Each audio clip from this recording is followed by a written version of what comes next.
welcome to Homestead Corner. Today I wanted to talk a little bit about when your spouse is not into prepping.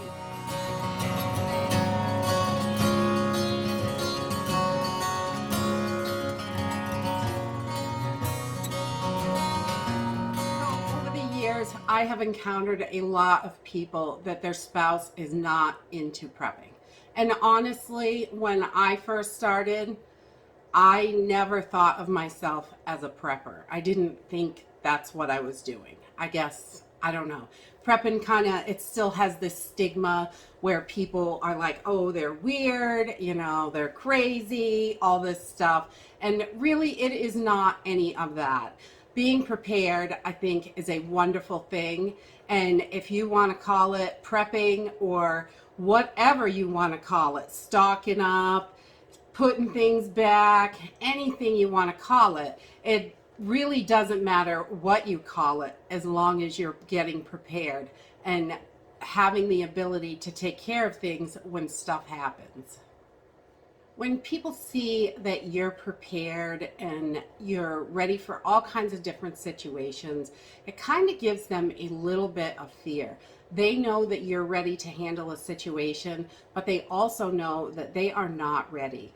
And they don't have the skills, they don't have anything prepared at all, and they're not ready. And it gives them that little bit of fear. They see that life happens and things go wrong and things like that. And we remind them of that things do go wrong and they're not going to be ready for it. And that really seeps in why a lot of people look at preppers and think, oh, they're so weird, they're strange, they're crazy, there's something wrong with them. They're not the ones that are crazy. They're prepared. So you have a spouse that is like, are you losing your mind? You want to prep? That's what weird, crazy people do. They're not into it. They don't want to do it. They don't really see anything wrong. If you were a quilter, let's say, and you were stocking up on materials and threads and all the things that you need to do that craft, doing quilting and things, they wouldn't think anything was weird of it. And if you were spending time and money, gas money, driving to quilter groups or classes or anything like that, it's not weird. So why do a lot of people find it weird if you took all that time and money that you spent on your hobby of quilting or whatever it is, if you have fish tanks or I don't know, everybody has different kinds of hobbies. If you took that hobby money and time that you invest in it and focus that on being prepared, it could save your family. And a lot of people don't look at it that way, and I'm not sure why. And I personally think that the way we explain things may be a lot of the pushback with a spouse. And if we take the time to think about how we are going to talk to them about it, I think explaining it in a different light can really make a lot of difference in the world. If you take everyday things that are going on and just talk about, oh my God, this happened, these people are without power because the grid is a disaster here, and what if that happens to us? How would we handle that? What will we do? Because it could happen to you. So I think just looking at it in different ways and not necessarily calling it prepping. Your spouse may have that stigma and thinking, oh, they're lunatics. But if you talk to them in a different light, like, remember last year when we got locked down and we couldn't leave our house for a month? Wouldn't it have been nice if we had everything in the house? Those are things that I think can help people bring their spouses in and really, showing them real events and talking about things that did happen to you and how you could have done it better and where you can expand.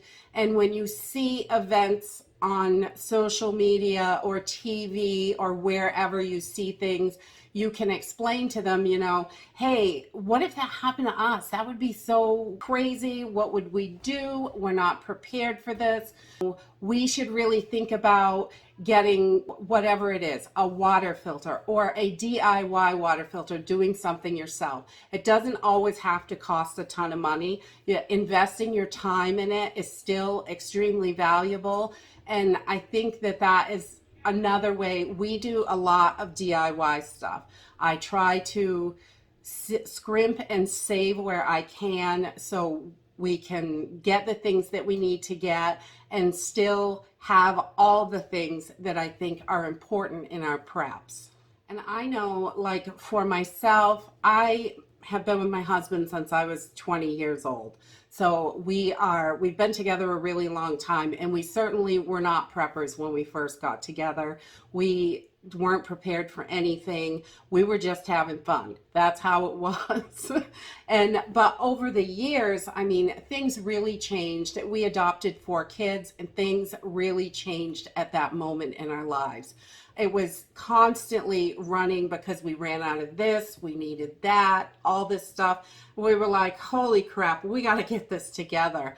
And that's really how the food pantry started, was because we needed to make sure that we had enough. If something happens, if one of us gets sick and we're a week out of work or 2 weeks out of work, how are we going to feed all these kids? That's what we were thinking. So we started stocking up and started building our food pantry. And we started off slow, but we started. And I think that's the most important thing. And we never really thought about it as prepping. But as time went, it was, well, what if this situation happens? We got through this. What if this happens? So then we started working on different areas, and we moved off to the mountains. When we were young, we had this dream. We were like, we were big into hiking and skiing and camping and all that stuff. And when we were young, we were like, someday we're going to move off to the mountains and live and have a garden and do all this stuff. And then after we have all these kids, we're like, what are we doing here?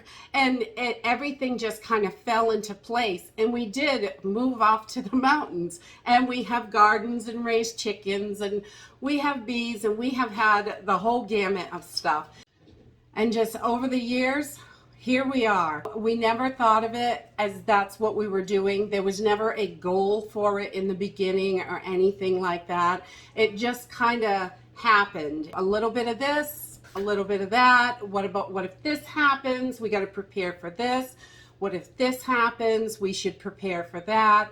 And then the next thing we know, you start watching a couple of videos. Here you are. You're like, hey, that's me. I do all that stuff. But that's kind of, if you don't really think about it as prepping, I've got to get this 5 million things. Start small. When you're talking to your spouse, maybe call it something else. Let's put back some food. Grandma used to put back food because if anything ever happened, it was there. Those kind of things. And I think that is a great way to go about it. And definitely in new relationships as well. Call it what you want to call it. You should have stuff in the house to eat. You should be prepared for certain situations. And over time, things just kind of evolve, and it happens.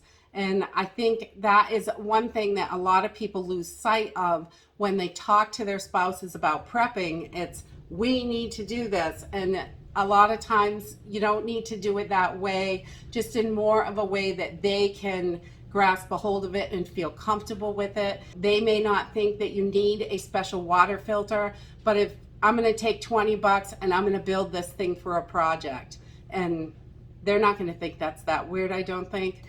They might wonder, why on earth would you need that? But a lot of times they will be okay with it. So I think when your spouse is not on board, looking at it from different angles and trying to come in different ways and talk about it are a great way to go. And some people are just never going to change and accept that. And other people are going to be like, hey, that sounds like a pretty good idea. I think that's reasonable. And before you know it, they're full blown in the kitchen helping you can, vacuum pack food, buying ammo. You never know. If you have any other tips to help you someone with their spouse that may not be on board, please put them in the comments down below. It's really helpful for other people, and it really makes the community that much better for everyone. And that's it for today. If you like this video, give me a thumbs up, subscribe. I'll see you in the next video. Bye.